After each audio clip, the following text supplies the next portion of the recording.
بسم اللہ الرحمن الرحیم۔ آج کا پرچہ مشکاۃ شریف 1429 ہجری۔ سوال نمبر 1، ضرب عمر بین ثدیی فخررت لاستی فقال ارجع یا ابا ہریرۃ فرجعت الى رسول اللہ صلی اللہ علیہ وسلم فاجہشت بالبکاء ورکبنی عمر واذا هو على اسری وفي آخر الحديث قال فلا تفعل فإني أخشى أن يتكل الناس عليها فخلهم يعملون فقال رسول الله صلی اللہ علیہ وسلم فخلهم۔ مطلب لکھتے ہوئے حدیث میں مذکور پورا واقعہ لکھیے۔ ترجمہ، اس سے پہلے ترجمہ۔ حضرت عمر رضی اللہ عنہ نے میرے سینے پر زور سے مارا، فخررت لاستی، چنانچہ میں اپنی سرین کے بل گر گیا۔ فقال، تو انہوں نے کہا، ارجع یا ابا ہریرہ، ابو ہریرہ واپس جاؤ۔ چنانچہ میں رسول اللہ صلی اللہ علیہ وسلم کی خدمت میں واپس گیا۔ فاجہشت بالبکائی، تو میں خوب زور سے رونے لگا، پھوٹ پھوٹ کر رونے لگا۔ ورکبنی عمر، ادھر مجھ پر حضرت عمر کا غم سوار تھا۔ واذا هو علی اسری، دیکھتا کیا ہوں کہ میرے پیچھے پیچھے حضرت عمر آ رہے ہیں۔ وفی آخر الحدیث، اور حدیث کے آخر میں ہے، قال، حضرت عمر رضی اللہ عنہ نے کہا، فلا تفعل، کہ آپ ایسا نہ کیجیے، یا رسول اللہ آپ ایسا نہ کیجیے۔ فانی اخشی، کیونکہ مجھے ڈر ہے کہ لوگ اس خوشخبری پر بھروسہ کر لیں گے۔ فخلہم یعملون، چنانچہ ان کو کام میں لگے رہنے دیجیے، جو وہ عمل کر رہے ہیں اس عمل میں لگے رہنے دیجیے۔ چنانچہ رسول اللہ صلی اللہ علیہ وسلم نے ارشاد فرمایا، فخلہم، کہ ان کو کام میں لگے رہنے دو۔ مطلب لکھتے ہوئے حدیث میں مذکورہ پورا واقعہ لکھی۔ واقعہ یہ ہے، کافی لمبا واقعہ ہے، مختصراً یہ ہے کہ حضرت ابو ہریرہ رضی اللہ تعالیٰ عنہ اس حدیث کے راوی ہیں۔ فرماتے ہیں کہ ایک مرتبہ ہم اللہ کے نبی صلی اللہ علیہ وسلم کے پاس بیٹھے تھے، چند صحابہ کرام بھی بیٹھے تھے، ان میں حضرت ابو بکر اور عمر رضی اللہ عنہما بھی موجود تھے۔ اچانک آپ علیہ السلام ہمارے بیچ میں سے اٹھے اور چل دیے۔ ہم آپ کا انتظار کرتے رہے، کافی دیر ہو گئی کہ آپ تشریف نہ لائے، تو مجھے بڑی گھبراہٹ ہوئی، اور سب سے پہلے شخص میں ہی تھا جو گھبرا کر کے اٹھا اور آپ کو تلاش کرنے کے لیے نکلا۔ مجھے آپ نظر نہیں آئے، تو میں بنی نجار قبیلہ ہے، اس میں سے قبیلے کے ایک انصاری کے باغ تھا، ان کے قریب جب ہم پہنچا، خیال یہ تھا کہ شاید آپ اس باغ کے اندر ہوں گے، تو دیکھا باغ کا کوئی جانے کا راستہ نہیں ہے، لیکن ایک نالی پانی کی جا رہی ہے۔ تو میں اسی نالی کے سارے باغ کے اندر جب داخل ہوا تو دیکھتا کیا ہوں کہ اللہ کے نبی صلی اللہ علیہ وسلم آپ موجود ہیں۔ تو میں نے حیرت سے آپ سے پوچھا کہ اللہ کے نبی، ہم بڑے گھبرا رہے تھے، آپ کہاں تھے؟ یعنی ہم گھبراہٹ میں تھے۔ اللہ کے نبی نے حیرت سے پوچھا کہ ابو ہریرہ تم یہاں کیا کر رہے ہو؟ تو میں نے وہی اپنی بات دہرائی کہ آپ ہمارے درمیان میں بیٹھے ہوئے تھے اور اچانک آپ اٹھ کر کے نکلے، تو ہمیں بڑی گھبراہٹ ہوئی، اس وجہ سے میں ڈھونڈتا آپ کو یہاں تک پہنچا ہوں۔ اس کے بعد اللہ کے نبی نے اپنی 2 جوتیاں نکالی، اور دونوں جوتیاں نکال کر کے مجھے دی اور کہا کہ جاؤ، اور کہ لوگ جان لیں کہ تم میرے پاس سے آئے ہو اور میرے قاصد ہو۔ وہ بطور قاصد کہ آپ نے جو دونوں جوتیاں آپ کو دے دیں، اور کہا کہ باہر جو بھی شخص آپ کو ملے تو اس سے کہو کہ جو شخص بھی سچے دل سے اور اچھے پختہ اعتقاد سے گواہی دیتا ہو کہ اللہ کے سوا کوئی معبود نہیں، تو اس کو جنت کی خوشخبری دے دو۔ آپ جا رہے تھے کہ راستے میں حضرت عمر رضی اللہ تعالیٰ عنہ سے ملاقات ہوئی۔ حضرت عمر رضی اللہ تعالیٰ عنہ نے پوچھا کہ ابو ہریرہ جوتیاں کیسی ہیں؟ تو میں نے انہیں وہ بات بتائی، تو حضرت عمر رضی اللہ تعالیٰ عنہ نے یہ بات سن کر میرے سینے پر مارا۔ اسی واقعے میں اتنا واقعہ ہونے کے بعد یہاں سے وہ ضرب عمر بین ثدیی، کہ میرے سینے پر مارا کہ میں سوئیں کے بل گر پڑا۔ آپ کمزور تھے، دبلے پتلے تھے، حضرت عمر رضی اللہ تعالیٰ عنہ کافی لمبے تھے، طاقتور تھے، تو گر گئے۔ تو آپ روتے ہوئے اللہ کے نبی کے پاس گئے، کیونکہ حضرت عمر رضی اللہ تعالیٰ نے کہا کہ جاؤ پیچھے، آپ واپس جاؤ اللہ کے نبی کے پاس، اور پیچھے سے حضرت عمر رضی اللہ تعالیٰ عنہ بھی آئے۔ تو اللہ کے نبی نے جب دیکھا کہ ابو ہریرہ رو رہے ہیں، پوچھا کہ عمر رضی اللہ تعالیٰ عنہ سے کہ ایسا تم نے کیوں کیا، کیوں مارا؟ تو انہوں نے کہا رسول اللہ آپ پر میرے ماں باپ قربان ہیں، کیا واقعی آپ نے یہ حکم دیا ہے جو ابو ہریرہ رضی اللہ تعالیٰ عنہ مجھ سے کہتے ہیں؟ اللہ کے نبی نے کہا جی ہاں۔ تو حضرت عمر رضی اللہ تعالیٰ عنہ نے اللہ کے نبی سے منع فرمایا کہ اللہ یا رسول اللہ آپ ایسا نہ کیجیے، کیونکہ مجھے ڈر ہے کہ لوگ اس خوشخبری پر بھروسہ نہ کر لیں اور عمل ہی کرنا چھوڑ دیں، صرف صدق دل سے لا الہ الا اللہ محمد رسول اللہ کہہ لیں اور سمجھ لیں کہ جنت کی خوشخبری ہمیں مل گئی ہے اور جنت میں ہم چلے جائیں گے۔ تو اسی لیے اللہ کے نبی سے آپ نے منع کیا، چنانچہ اللہ کے نبی نے آپ کی بات مانی اور کہا کہ ٹھیک ہے، عمر کے مشورے کو قبول کیا اور کہا کہ لوگوں کو اپنے اپنے عملوں میں لگے رہنے دیجیے۔ یہ واقعہ مکمل ہوا مختصراً۔ اس میں آگے ہیں کہ اس سوال کا جواب لکھیں کہ حضرت عمر رضی اللہ تعالیٰ عنہ کے ذہن میں جو مصلحت کیسے آئی جو نبی علیہ السلام کے ذہن میں نہیں آئی۔ دیکھیے اس سوال کا جواب یہ ہے کہ حضور صلی اللہ علیہ وسلم ایک نبی ہے، اور نبی کی اور حضور علیہ السلام کی مختلف شان ہوا کرتی ہیں، کیونکہ اللہ کی جو صفات ہیں وہ دو طرح کی صفات ہیں، ایک صفت جمالی اور ایک صفت جلالی۔ صفت جلالی کا تقاضا تو یہ ہے کہ ذرا سی لغزش پر بھی اللہ تعالیٰ دوزخ میں پھینک دے، جیسا کہ اللہ کے نبی کا فرمان بھی ہے کہ من کان فی قلبی ہی مثقال ذرۃ من کبر دخل النار، ذرہ برابر بھی تکبر ہوگا اللہ اسے دوزخ میں داخل کر دے گا۔ ایک اللہ کی جو صفت ہے صفت جمالی ہے، اس کا تقاضا یہ ہے کہ معمولی سی نیکی پر بھی اللہ جنت میں بھیج دیں۔ چنانچہ یہاں اسی مناسبت سے وہی ہے کہ معمولی سی نیکی کے صرف صدق دل سے اگر کوئی لا الہ الا اللہ محمد رسول اللہ کہہ لے تو اللہ تعالیٰ اسے جنت میں بھیج دیں گے۔ تو یہ کیفیت اللہ کے نبی پر تھی۔ اور رہی بات حضرت عمر رضی اللہ تعالیٰ عنہ کی، وہ اس پائے کے تو آدمی نہیں تھے، اور ان کی نظر جو تھی وہ مخلوق کی کمزوری کی طرف تھی، اور مخلوق کی طرف ان کی نظر گئی کہ اگر یہ بشارت سنی گئی تو کہیں ایسا نہ ہو کہ مخلوق اسی بشارت پر عمل کرنا شروع کر دے اور باقی جو اعمال ہیں انہیں چھوڑ دے۔ تو اس لیے حضرت عمر رضی اللہ تعالیٰ عنہ کی موافقت فرماتے ہوئے اللہ کے نبی نے کہا کہ اچھا بشارت نہ دو، تو لہٰذا اس میں کوئی ایسا اشکال نہیں ہے۔ سوال نمبر 2، قال رسول اللہ صلی اللہ علیہ وسلم ان اللہ لا يقبض العلم انتزاعا ينتزعه من العباد ولكن يقبض العلم بقبض العلماء حتى إذا لم يبق عالما اتخذ الناس رؤوسا جهالا فسئلوا فأفتوا بغیر علم فضلوا وأضلوا۔ ترجمہ، رسول اللہ صلی اللہ علیہ وسلم نے ارشاد فرمایا کہ بے شک اللہ تعالی دین کا علم اس طرح نہیں اٹھائے گا کہ لوگوں کے اندر سے کھینچ لے گا، ینتزعہ من العباد، کہ لوگوں میں سے کھینچ لے گا، اس طرح نہیں اٹھائے گا، ولیکن بلکہ یقبض العلم بقبض العلماء، علماء اور عالموں کو اٹھا لینے کی صورت میں علم کو اٹھا لے گا، حتی اذا لم یبق عالما، یہاں تک کہ جب کوئی عالم دین کا علم رکھنے والا باقی نہیں رہے گا، اتخذ الناس رؤوسا جہالا، تو لوگ جاہلوں کو اپنا پیشوا بنا لیں گے، فافتوا، پھر وہ فتویٰ دیں گے، بغیر علم، بغیر علم کے، علم سے خالی ہوں گے، فضلوا، تو وہ خود بھی گمراہ ہوں گے، واضلوا، اور دوسروں کو بھی گمراہ کریں گے۔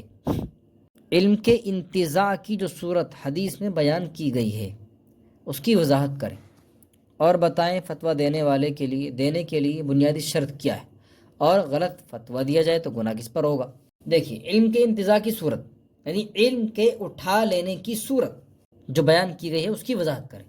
اس حدیث کے اندر یہ بیان کیا گیا ہے کہ قیامت کے قریب علم اٹھ جائے گا، یہ بیان کیا گیا، اور وضاحت بھی کر دی کہ علم اٹھ جانے سے مراد نہیں کہ لوگوں کے دلوں سے اور ان کے دل و دماغ سے نکال لیا جائے، ختم کر دیے جائے، بلکہ مطلب یہ ہے کہ جو صحیح معنی میں علم دین کو جاننے والے ہیں اور راسخ فی العلم ہیں، علم میں مضبوط ہیں، ایسے علماء کو ایک ایک کر کے اٹھا لیا جائے گا۔ ظاہر ہے جب ایسے علماء باقی نہیں رہیں گے تو ان کی جگہ خالی رہ جائے گی، اور جب خالی رہ جائے گی تو مسائل معلوم کرنے کے لیے علماء کی طرف لوگ رجوع کرتے ہی ہیں، تو ایسے عالم میں لوگ ان لوگوں کی طرف رجوع کریں گے جو لوگ جاہل ہوں گے، اور ایسے جاہلوں کو ہی اپنا مقتدی، اپنا مقتدا اور اپنا امام بنا لیں گے، اور ایسے لوگوں کو غلط مسائل بتائیں گے، ایسے عالم، اور غلط فتوے دیں گے، لہٰذا خود بھی وہ گمراہ ہوں گے اور لوگوں کو بھی گمراہ کریں گے۔ اس حدیث کے اندر علم انتزاع کی وضاحت یہی بیان کی گئی۔ آگے ہیں فتویٰ دینے کے لیے شرائط کیا ہے۔ فتویٰ دینے کی بنیادی شرط تو ہے علم و معرفت کا حاصل ہونا، علم بھی ہو اور معرفت بھی حاصل ہو تو فتویٰ وہ دے سکتا ہے۔ غلط فتوی دیے جانے پر گناہ کس پر ہوگا؟ حضرت ابو ہریرہ رضی اللہ تعالیٰ عنہ سے اس میں ایک حدیث بھی ہے کہ اللہ کے نبی نے ارشاد فرمایا کہ جس نے بغیر علم کے فتویٰ دیا، من افتا بغیر علم کان اسمہ علی من افتاہ، گناہ فتویٰ دینے والے پر ہی ہوگا۔ ومن اشار علی اخیہ بامر یعلم ان الرشد فی غیرہ فقد خانہ، تو اس کے اندر بھی خیانت کرنے والا وہی ہوگا جو جانتا ہے اور بغیر علم کے بات بتاتا ہے کہ رہنمائی اور اچھی باتیں دوسری چیزوں میں ہیں اور پھر بھی غلط مسائل بتانے کو تیار ہوتا ہے، تو پھر اس کے اندر بھی خائن وہی مفتی ہوگا۔ تو اس میں فتویٰ دینے والے مفتی اور غلط مشورہ دینے والے کا انجام بیان کیا گیا ہے۔ اگر پوچھنے والے نے کسی نااہل اور جاہل سے مسئلہ دریافت کیا اور اس نے غلط مسئلہ بتا دیا تو گنہگار تو دونوں ہوں گے، اور اگر ایسے عالم ایسے وقت میں کہ وہ انسان کسی کو عالم سمجھتا ہے اور عالم بھی ہے اور لوگوں میں مولوی بنتا ہے اور لیکن وہ غلط مسئلے بتاتا ہے، تو ایسے وقت میں تو وہ خود ہی عالم گنہگار ہوگا۔ سوال نمبر 3، قال انس رضی اللہ عنہ ذکروا النار والناقوس فذكروا اليهود والنصارى فأمر بلال أن يشفع الأذان وأن يوتر الإقامة قال أيوب إلا الإقامة۔ ترجمہ، حضرت انس رضی اللہ عنہ بیان کرتے ہیں کہ کچھ لوگوں نے آگ اور ناقوس کا ذکر کیا تو کچھ لوگوں نے یہود و نصارہ کا ذکر کیا۔ پھر حضرت بلال رضی اللہ عنہ کو حکم ہوا کہ وہ اذان کو جفت کہیں، اذان کے کلمے جفت کہیں اور اقامت کے کلمے طاق کہیں۔ ابو ایوب رحمہ اللہ نے کہا اقامت یعنی قد قامت الصلاۃ کے علاوہ۔ اذان کا آغاز کس طرح ہوا؟ سیدنا حضرت علی کرم اللہ وجہہ سے روایت ہے کہ رسول اللہ صلی اللہ علیہ وسلم جب معراج کی رات میں اوپر تشریف لے گئے تھے تو آپ جب بالکل آخر انتہا تک پہنچ چکے تھے، یعنی پردہ عزت تک پہنچ گئے تھے، اور تو حضور صلی اللہ علیہ وسلم نے حضرت جبرائیل سے پوچھا تھا اس وقت، کیونکہ ایک فرشتہ نمودار ہوا تھا، آیا تھا کہ فرشتہ کون ہے، اور اس فرشتے نے اللہ اکبر پردے کے پیچھے کہا تھا، اللہ اکبر۔ پردے کے پیچھے سے آواز آئی کہ جب اس فرشتے نے کہا کہ اللہ اکبر تو پردے کے پیچھے سے آواز آئی کہ اس نے سچ کہا، میرے بندے نے، اس فرشتے نے، انا اکبر انا اکبر، کہ میں بہت بڑا ہوں۔ اس کے بعد وہ سارے کلمات جو اذان میں کہے جاتے ہیں اس وقت اس فرشتے نے کلمات سارے ادا کی۔ اس روایت سے ظاہر ہوتا ہے کہ حضور علیہ السلام نے پوری اذان معراج کی رات میں سنی تھی۔ البتہ اذان کی مشروعیت ابھی نہیں ہوئی تھی، یہ حکم نہیں تھا۔ یہی وجہ ہے کہ اللہ کے نبی صلی اللہ علیہ وسلم نے مکہ مکرمہ کے اندر بغیر ہی اذان کے نمازیں ادا کی ہیں، اور اذان کی مشروعیت بعض حضرات کہتے ہیں کہ 1 ہجری میں ہوئی ہے اور بعض کہتے ہیں کہ 2 ہجری میں اذان مشروع ہوئی۔ کلمات اذان اور اقامت میں اختلاف ائمہ مدلل اور مفصل لکھیں۔ اذان کے کلمات میں اختلاف اور اقامت کے کلمات میں اختلاف، الگ الگ ہوئے۔ پہلی بات تو یہ دیکھنا ہے کلمات کی اذان کی جو تعداد ہے اس میں اختلاف کی بنیاد 2 باتوں پر ہے کہ اذان میں تربیع اور اذان میں ترجیع۔ تربیع یعنی تکبیر کو 4 مرتبہ کہنا ہے یا نہیں، ترجیع یعنی شہادتین کو 2 مرتبہ کہنا ہے یا نہیں۔ امام مالک رحمہ اللہ کے نزدیک اذان میں ترجیع ہے لیکن تربیع نہیں ہے، لہٰذا ان کے نزدیک کلمات اذان 17 ہو گئے۔ اسی طرح امام شافعی رحمہ اللہ کے نزدیک اذان میں تربیع بھی ہے اور ترجیع بھی ہے، لہٰذا ان کے نزدیک کلمات اذان 19 ہوئے۔ ہمارے یہاں احناف کے نزدیک اور امام احمد رحمہ اللہ کا بھی یہی قول ہے کہ اذان کے اندر تربیع تو ہے، ترجیع نہیں ہے، لہٰذا احناف کے نزدیک کلمات اذان کی تعداد 15 ہے۔ ان حضرات کے دلائل، امام مالک رحمہ اللہ کی جو دلیل ہے وہ یہ ہے، قال امر بلال ان یشفع الاذان وان یتر الاقامۃ، جو حدیث کے اندر جو اس عبارت میں ہے وہ ان کی دلیل ہے۔ امام شافعی رحمہ اللہ دلیل دیتے ہیں ابو محذورہ رضی اللہ عنہ کی حدیث سے، وہ فرماتے ہیں کہ مجھے اللہ کے رسول صلی اللہ علیہ وسلم نے اذان میں 19 کلمات سکھائے تھے، علمنی رسول اللہ صلی اللہ علیہ وسلم الاذان 19 کلمۃ، تو یہ 19 کلمات آپ نے سکھائے تھے۔ احناف کے نزدیک، احناف کی جو دلیل ہے وہ عبداللہ بن زید کی دلیل ہے کہ اللہ کے رسول صلی اللہ علیہ وسلم کی جو اذان ہوا کرتی تھی وہ شفعن اذان میں بھی اور اقامت میں بھی جفت ہوا کرتی تھی۔ اسی طرح سوید بن غفلہ کی روایت ہے، وہ فرماتے ہیں کہ میں نے بلال رضی اللہ عنہ کو اذان دیتے ہوئے سنا تھا، مسنا مسنا ویقیم مسنا مسنا، یعنی دو مرتبہ اذان دیتے ہوئے میں نے سنا۔ تو امام مالک رحمہ اللہ کے نزدیک کلمات اذان 17 ہیں، امام شافعی کے نزدیک 19 ہیں، اور احناف کے نزدیک، اور یہ قول امام احمد رحمہ اللہ کا ہے، ان کے یہاں 15 ہے۔ دلیل بھی حضرات کی آ گئی۔ اب ہے کلمات اقامت میں اختلاف، اقامت میں کتنی کلمات ہوں گے؟ ائمہ ثلاثہ میں سے حنابلہ اور شافعیہ، ان حضرات کے نزدیک اقامت کے کلمات جو ہیں وہ 11 ہیں، جس میں شہادتین اور حی علتین صرف ایک بار ہے، اور قد قامت الصلاۃ 2 مرتبہ ہے۔ امام مالک کے نزدیک اقامت میں کل 10 کلمات ہیں، کیونکہ وہ اقامت کو بھی ایک مرتبہ کہنے کے قائل ہیں۔ اب ان حضرات نے جو دلیل دی ہے وہ حضرت انس رضی اللہ عنہ کی روایت سے استدلال کرتے ہیں۔ یہی روایت کہ اللہ کے نبی نے بلال کو حکم دیا تھا کہ وہ اذان کو جفت کہیں اور اقامت کو طاق کہیں، الا الاقامت، سوائے قد قامت الصلاۃ کے۔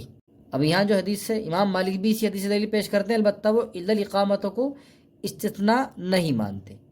حنفیہ کے نزدیک کلمات اقامت جو ہیں وہ کل 17 ہیں، تو گویا اذان کے 15 کلمات ہوئے، اور اس میں صرف 2 مرتبہ قد قامت الصلاۃ کا اضافہ ہوا جو حی علتین کے بعد کیا جاتا ہے، تو لہٰذا 17 کلمات ہوئے۔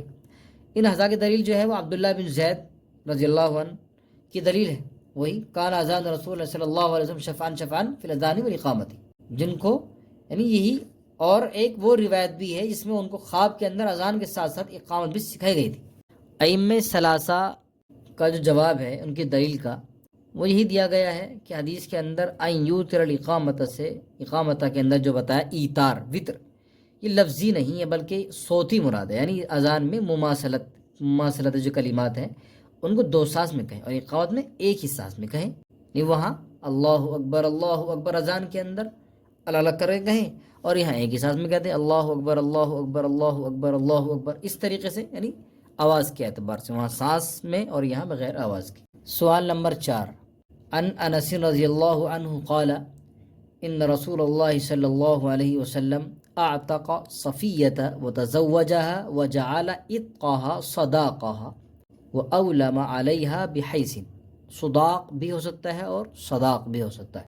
ترجمہ، حضرت انس رضی اللہ عنہ سے روایت ہے، وہ فرماتے ہیں کہ رسول اللہ صلی اللہ علیہ وسلم نے حضرت صفیہ کو آزاد کیا اور ان سے نکاح کر لیا، اور ان کی آزادی کو ان کا مہر قرار دے دیا، اور ان کا ولیمہ حیث نامی کھانے سے فرمایا۔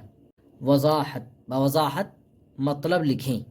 حدیث شریف کا مطلب، حضرت صفیہ یہ حی بن اخطب کی بیٹی تھی، جو خیبر میں آباد قبیلے بنو قریظہ اور بنو نذیر کے سردار تھے۔ جب خیبر کے یہودیوں سے مسلمانوں کی جنگ ہوئی تھی اور اللہ تعالیٰ نے اس جنگ میں مسلمانوں کو فتح عطا کی تھی، تو حضرت صفیہ بھی ہاتھ لگیں اور بطور باندی حضور علیہ السلام کی ملکیت میں آئیں، مگر آپ نے پہلے ان کو آزاد کیا، پھر ان سے نکاح کر لیا، اور ان کی جو آزادی تھی اس آزادی کو ہی مہر قرار دے دیا، اور ان کے نکاح میں حیض کا ولیمہ کیا آپ نے۔ آگے ہے مہر کی اقل مقدار لکھ کر بتائیں کہ عشق یہ عتق مہر ہو سکتا ہے یا نہیں، اور اس میں ائمہ کا کیا اختلاف ہے۔ عتق جو ہے آزادی مہر ہو سکتی ہے یا نہیں۔ مہر کی زیادہ سے زیادہ مقدار کی تو کوئی حد اور شریعت نے مقرر کی نہیں ہے، اس کو شوہر کے اوپر ہی منحصر کر رکھا ہے۔ البتہ مہر کی کم سے کم مقدار میں ائمہ کا اختلاف ہے۔ حضرت امام اعظم ابو حنیفہ رحمۃ اللہ علیہ کے نزدیک 10 درہم ہے، خواہ خود چاندی ہو یا اتنی چاندی کی قیمت کے بقدر سونا ہو، خواہ کوئی اور چیز ہو، رقم وغیرہ، بہرحال 10 درہم چاندی کی قیمت کے برابر ہو۔ اگر کوئی شخص 10 درہم سے کم کا مہر باندھے گا تو اس کا نکاح صحیح نہیں ہوگا، امام ابو حنیفہ کے نزدیک۔ امام مالک رحمہ اللہ کے نزدیک اقل مقدار 1/4 دینار یا اس کی قیمت ہے۔ حضرت امام شافعی اور امام احمد رحمہم اللہ، ان دونوں حضرات کے نزدیک مہر کی کوئی کم سے کم مقدار بھی متعین نہیں ہے، بلکہ ان دونوں کا مسلک تو یہ ہے کہ ہر وہ چیز جو قیمت بننے کی صلاحیت رکھتی ہو، کہ اس کو قیمت کہا جا سکتا ہو، وہ سامان بن سکتا ہو، جس پر جس پر میاں بیوی زوجین راضی ہو جائیں بس اسی کو مہر بنانا جائز ہے، خواہ وہ قلیل ہو، تھوڑا ہو یا زیادہ ہو۔ اب رہی بات عتق کی کہ مہر ہو سکتا ہے یا نہیں، تو امام احمد، امام اسحاق، امام اوزاعی، ان حضرات کے نزدیک عتق کو مہر قرار دینا جائز ہے، اور یہی امام یوسف رحمہ اللہ کا بھی قول ہے، اور ایک قول امام شافعی رحمۃ اللہ علیہ کا بھی ہے۔ اب ان حضرات کی جو دلیل ہے وہ حضرت صفیہ کی حدیث سے اطلاع انہوں نے کیا ہے کہ حضرت صفیہ کو آزاد کر کے نکاح کیا اور آزادی کو ہی مہر قرار دے دیا۔ امام ابو حنیفہ، امام مالک رحمہ اللہ کے نزدیک عتق کو مہر قرار دینا درست نہیں ہے، لیکن امام شافعی رحمہ اللہ کا مشہور قول بھی اور مفتہ بھی قول بھی یہی ہے۔ ان حضرات کی دلیل کیا ہے؟ قرآن کریم کی آیت ہے، ایک ٹکڑا ہے، ان تبتغوا باموالکم، یہاں بدل بضعہ مال ہونے کو شرط قرار دیا، اور ایک دلیل اور بھی ہے، وآتوا النساء صدقاتہن نحلہ۔ تو فریق اول امام احمد، امام اوزاعی وغیرہ حضرات، ان کی دلیل کا جو جواب ہے، کہہ رہے ہیں ان کی طرف سے اس حدیث کی تعویل کی جاتی ہے حضور صلی اللہ علیہ وسلم کی طرف سے حضرت صفیہ رضی اللہ عنہا کی آزادی کو ان کا مہر قرار دیا جانا۔ یہ تو ایک استثنائی صورت ہے، یہی صورت ہے کہ جو صرف آپ کے ساتھ خاص تھا اور کسی کے لیے جائز نہیں ہے۔ بہت سی خصوصیتیں ہوتی ہیں جو صرف ایک کے لیے ہے، دوسرے کے لیے نہیں ہے۔ اسی طرح ہدایہ کی شرح کے اندر بھی یہ بات لکھی گئی ہے، شرح ہدایہ میں، کہ اگر کوئی شخص اپنی باندی کو آزاد کرے اور اس کی آزادی کو اس کا مہر قرار دے تو یہ آزاد کرنا صحیح ہو جائے گا اور مہر مثل واجب ہو جائے گا۔ واللہ اعلم۔ سوال نمبر 5، عن ابن عمر رضی اللہ عنہ قال قال رسول اللہ صلی اللہ علیہ وسلم احلت لنا میتتان ودمان، المیتتان الحوت والجراد والدمان الکبد والطحال۔ حضرت ابن عمر رضی اللہ عنہ کہتے ہیں کہ رسول اللہ صلی اللہ علیہ وسلم نے ارشاد فرمایا کہ ہمارے لیے 2 مری ہوئی چیزیں حلال کر دی گئی ہیں اور 2 خون حلال کر دیے گئے ہیں۔ 2 مری ہوئی چیزیں مچھلی اور ٹڈی ہیں، اور 2 خون کلیجی اور تیلی ہیں۔